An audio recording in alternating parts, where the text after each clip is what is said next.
এই রেসিপিটি বাঙালিদের পছন্দের একটি রেসিপি। বিভিন্ন অনুষ্ঠান বাড়িতে এর টেস্ট কেন এত ভালো হয় সেটা আমরা এই ভিডিওতে শেয়ার করব। ওয়েলকাম টু অনুর রান্নাঘর। নমস্কার বন্ধুরা, কেমন আছো তোমরা সবাই? আশা করি সবাই খুব ভালো আছো। আমরা সবাই খুব ভালো আছি। আজকে আমাদের রেসিপি হলো এঁচোড় চিংড়ি।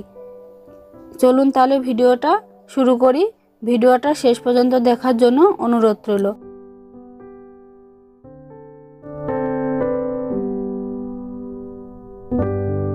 এঁচোড় চিংড়ি তৈরি করার জন্য আমরা প্রথমে এঁচোড়টাকে সিদ্ধ করে নেব। তার জন্য জল দিয়ে দেব। এবার 1 চামচ হলুদ দিয়ে দেব, লবণ দিয়ে দেবো 1 চামচ। আমরা 700 গ্রাম কাঁঠালের এঁচোড় বাজার থেকে কেটে এনেছি, আপনারা চাইলে বাড়িতে এনেও কাটতে পারেন। এবার আমরা দিয়ে দেব জলের মধ্যে।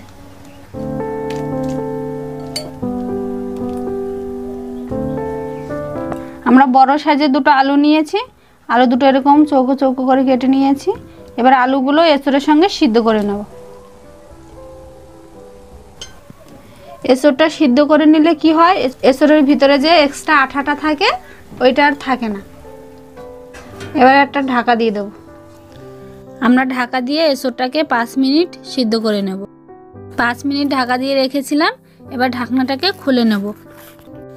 আমাদের এঁচোড় আলু সিদ্ধ হয়ে গেছে। আমরা ফুল বয়েল করব না, আমরা 60% বয়েল করে নেব।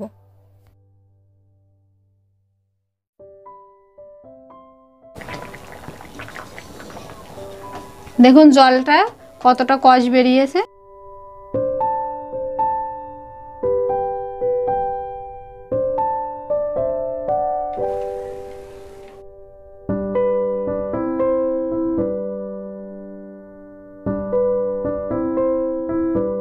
এবার দিয়ে দেবো সরিষার তেল।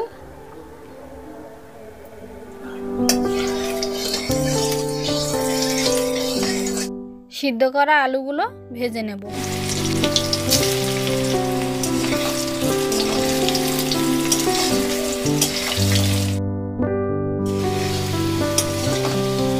আলুগুলো ভাজা হয়ে গেছে, এবার তুলে নেব।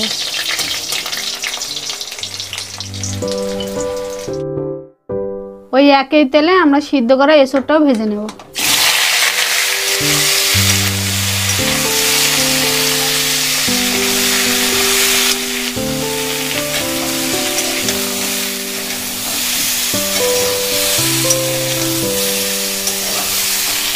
আমাদের এঁচোড়টাও ভাজা হয়ে গেছে, এবার তুলে নেব।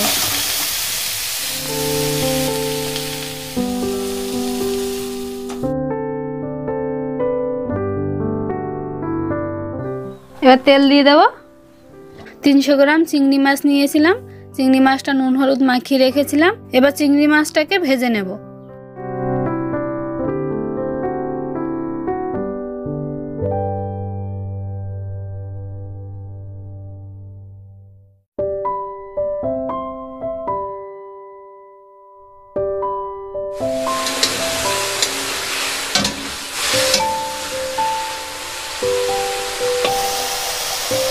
আমাদের চিংড়ি মাছটা ভাজা হয়ে গেছে, এবার নামিয়ে নেব। চিংড়ি মাছটা বেশিক্ষণ ভাজবেন না, তাহলে কিন্তু শক্ত হয়ে যাবে আর খেতেও ভালো লাগবে না।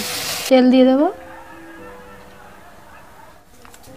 একটা তেজপাতা দিয়ে দেব, কয়েকটা গোটা গরম মশলা দিয়ে দেব, দারচিনি এলাচ লবঙ্গ।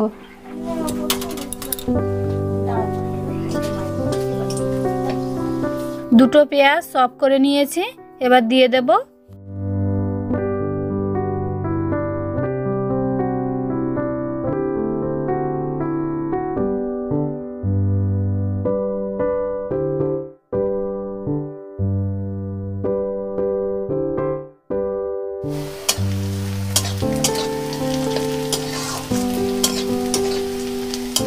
পেঁয়াজগুলো লাল লাল করে ভাজা হয়ে গেলে 1 চা চামচ আদা বাটা আর রসুন বাটা দিয়ে দেব।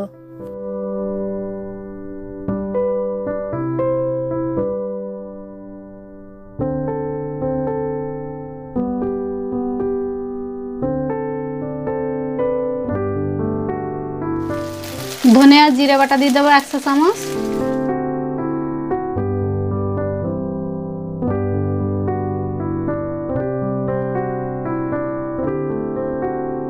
চা চামচ লবণ দিয়ে দেব, 1 চা চামচ হলুদ দিয়ে দেব, 1 চা চামচ কাশ্মীরি লঙ্কার গুঁড়ো,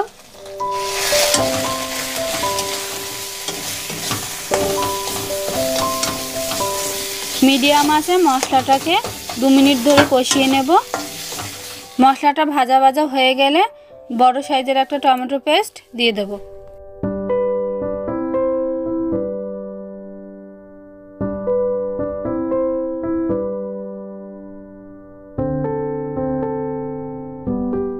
আমাদের মশলাটা কষানো হয়ে গেছে, ভেজে রাখা এসর আর আলুগুলো দিয়ে দেব।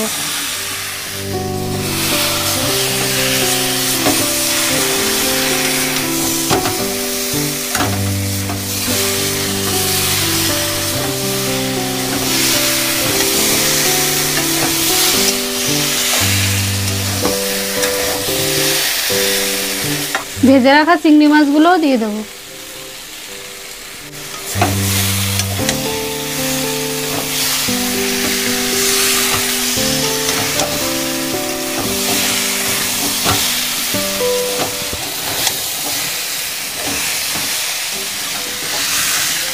এসবটাকে আমরা 2 থেকে 3 মিনিট কষিয়ে নেব। কষানো হয়ে গেলে পরিমাণ মতো জল দিয়ে দেব।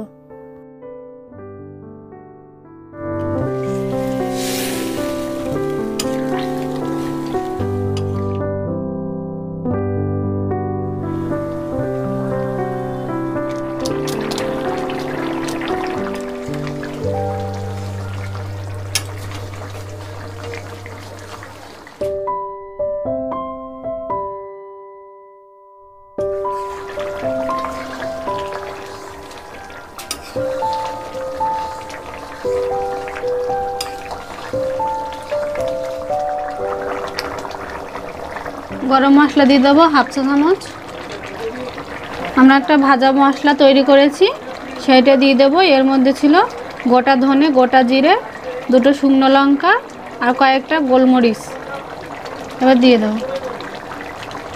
এই ভাজা মশলাটা কিন্তু অবশ্যই দেবেন, নাহলে কিন্তু এসবের স্বাদ আসবে না।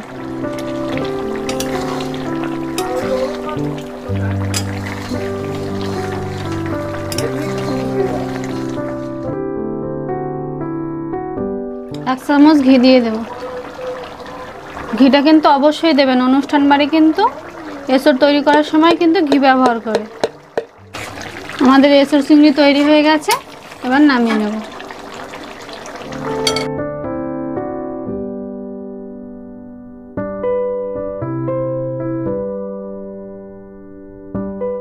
আমাদের এসর চিংড়ির রেসিপি তৈরি হয়ে গেছে। ভিডিওটি কেমন লেগেছে কমেন্টে জানাবেন। ভালো লাগলে একটা লাইক করবেন, শেয়ার করবেন, চ্যানেলটি সাবস্ক্রাইব করবেন। আমার চ্যানেলে যদি নতুন সদস্য হয়ে থাকেন তাহলে অবশ্যই চ্যানেলটি সাবস্ক্রাইব করবেন। পরবর্তী নতুন ভিডিওর জন্য অপেক্ষা করবেন। ততক্ষণ সবাই ভালো থাকবেন, সুস্থ থাকবেন।